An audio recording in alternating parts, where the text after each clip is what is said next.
ಇಲ್ಲ ನೋಂದಣಿ ಇಲ್ಲ ಅನ್ನೋದು ನಮ್ಮ ಪ್ರಿಯಾಂಕ ಖರ್ಗೆಯವರ ಪ್ರಶ್ನೆ.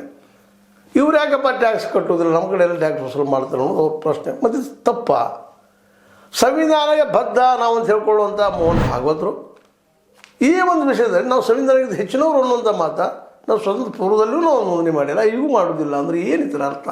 ಅದು ಅವರ ಬಿಡಿಸಿ ಹೇಳಬೇಕಾಗ್ತದೆ. ಹೌದು, ಜನರ ನಂಬಿಕೆ ಆಗ್ಯದ, ಜನ ಸಂಸ್ಕೃತಿಯಲ್ಲಿ ಬೆಳೆದ, ಜನರಿಗೆ ಮುಟ್ತಾ ಇದೆ ಅನ್ನೋದು ಒಪ್ಪುವ ಮಾತನ್ನು.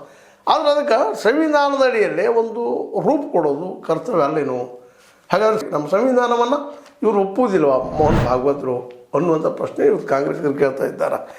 ಅದರಲ್ಲೂ ಮುಖ್ಯವಾಗಿ RSS ಕುರಿತು ಸಚಿವ ಪ್ರಿಯಾಂಕ ಖರ್ಗೆ ದೆವ್ವ ಎಂದು ಸರಿಯಾಗಿ ಹೇಳಿದ್ದಾರೆ. ಕೇಂದ್ರ ಸರ್ಕಾರ ಮತ್ತೊಬ್ಬರ ಮೇಲೆ ED, IT, CBI ದಾಳಿ ಮಾಡುವ ಬದಲು RSS ಕಚೇರಿ ಮೇಲೆ ಒಂದು ದಾಳಿ ನಡೆಸಲಿ.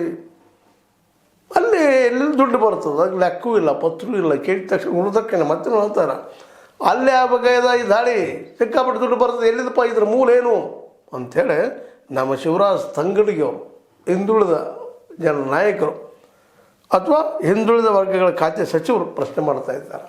ಹೌದು, ಅವರು ಹೇಳೋದ್ರಲ್ಲಿ ಕರೆಯೋದಿಲ್ಲಪ್ಪ ಸತ್ಯದ. ಯಾಕಂತಂದ್ರೆ ಇವೆಲ್ಲ RSS ದುಡ್ಡು ಎಲ್ಲಿದು ಬಂತು, ಇದ್ರ ಮೂಲಿನ ಯಾವ ರೀತಿ ನಡೀತಾ ಇದೆ, ಇದು ಎಷ್ಟೊಂದು ಕಾರ್ಯಕ್ರಮಗಳು ಆಗ್ತಾ ಇದ್ದಾವೆ ದೇಶ ತುಂಬ, ಸಂಘಟನೆ ಅದ, ಇದ್ರ ಲೆಕ್ಕಪತ್ರ ಏನು, ಯಾಕೆ ಇದನ್ನು ಮಾಡ್ತಾ ಇಲ್ಲ ಅನ್ನುವಂಥ ಕೂಗು ಇವತ್ತು ಜೋರಾಗ್ತದೆ ದಿನದಿಂದ ದಿನಕ್ಕೆ. ಇದು ಏನಪ್ಪ ಅಂದರೆ ಇದರಿಂದ ಇದು ಇವತ್ತೇನೋ ಇದು ಕನ್ನಡ ಸ್ಟೇಟ್